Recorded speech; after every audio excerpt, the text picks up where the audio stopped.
And just before we leave you tonight, some breaking news. If you've been watching the primary coverage or on the networks, you'll know this. But if you haven't, let me share what is the big headline of the night. Tonight, Representative Thomas Massie lost the Republican primary in Kentucky's 4th Congressional District to Trump-endorsed Navy veteran Ed Gallrein, after pro-Israel super PACs, mostly aligned outside groups who are aligned with the super PACs, aligned with Israel, poured in more than $25 million into a single race in order to remove Massie.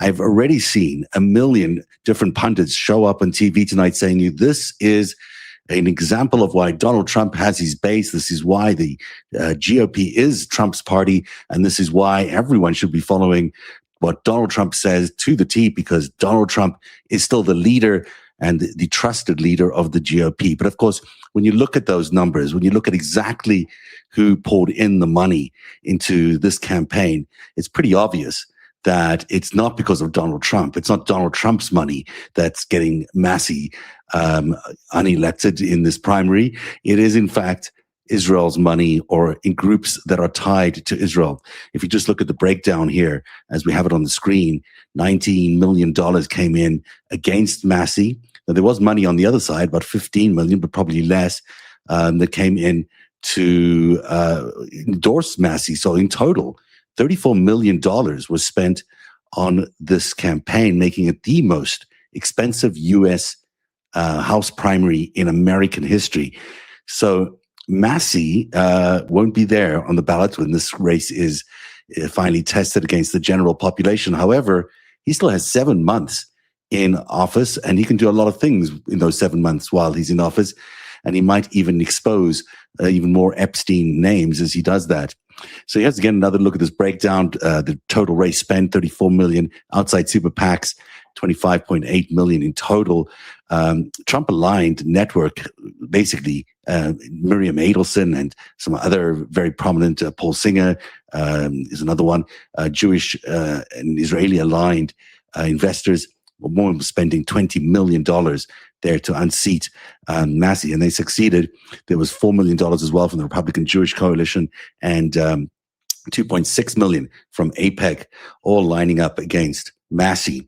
Now, he conceded the seat and his candidacy this evening, but I want you to take a listen to what he said about Miriam Adelson, what he said about the ballroom, and what he's generally indicating about his future position in the remaining 7 months when he'll be a truly independent member of the House. They're talking about this big ballroom they're going to build, and it looks like the Roman Empire, architecture from the Roman Empire. I see a few analogies there, and people are just trying to make ends meet. But we were promised that Miriam Adelson would pay for that ballroom, but she's...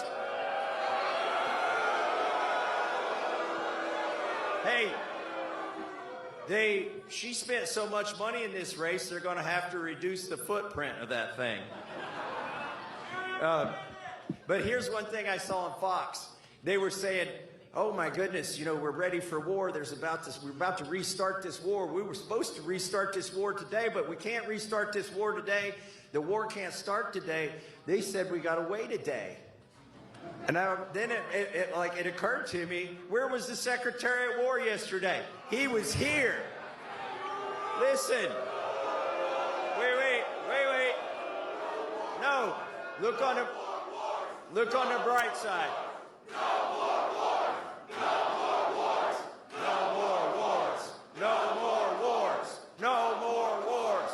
No more wars. Guys, knock that off. You're going to make me feel good about losing. That's Representative Massie speaking before his supporters, mostly a young crowd or a younger crowd when it comes to politics. And that's because he really had the younger vote. It was the older vote, which was backing Gallrein, and also Donald Trump as well. He was backing Gallrein. So the older vote in the GOP base might still be behind Donald Trump. It's unclear if the younger vote is, if they're supporting Massie in the numbers that they have over there. So just to give you a final look then at what's going on here with the big primary in where am I? Here I am. Here I am. In Kentucky and other places, Massie's, offenses, as it were, for the Republican Party at least, was betraying Donald Trump. That seems to be the thing that they are hanging this on, that his betrayal is why he's been kicked out. But the other issues, of course, were the fact that he didn't support the war, that he has, opponents of big oil. But more than that, it's this issue of the Epstein files. This Epstein files release was really Massie and Khanna's doing. It's the reason why we have all this transparency, and it is a good legacy that ultimately this very conservative guy, Thomas Massie, who many of us will not agree with, but who ultimately did one principled thing that does reach agreement across the aisle, and that is he was able to get the Epstein Transparency Act passed, and that means we've gotten all this incredibly new information, rich information about what Epstein was all about. And for those of you who are still saying, well, was Epstein connected to Israel? Was he not? And there's still lots of questioning out there. You just have to look at the receipts here. You've got $25 million coming in from Israeli-aligned PACs against Thomas Massie, the guy who was revealing everything about Jeffrey Epstein. So that equation alone tells you that it's certainly the Israelis or Israeli-aligned groups that feel like they have the most to lose if Thomas Massie stays in office and if Thomas Massie continues his crusade for the Epstein files. And on that note, I will leave you tonight. We'll be back tomorrow at 3 p.m. with the 5 Stack with Dean Blundell. And then at 5 o'clock, I've got a really, really special interview coming up. It's all about the Zorro ranch of Jeffrey Epstein. A fantastic guest. You probably have heard of him because he's kind of a national figure. And tomorrow we'll be finding out what he knows about the Zorro ranch. That's tomorrow at 5 p.m. Eastern Time. I hope you'll join me then. Until then, have a great night. This is Narativ.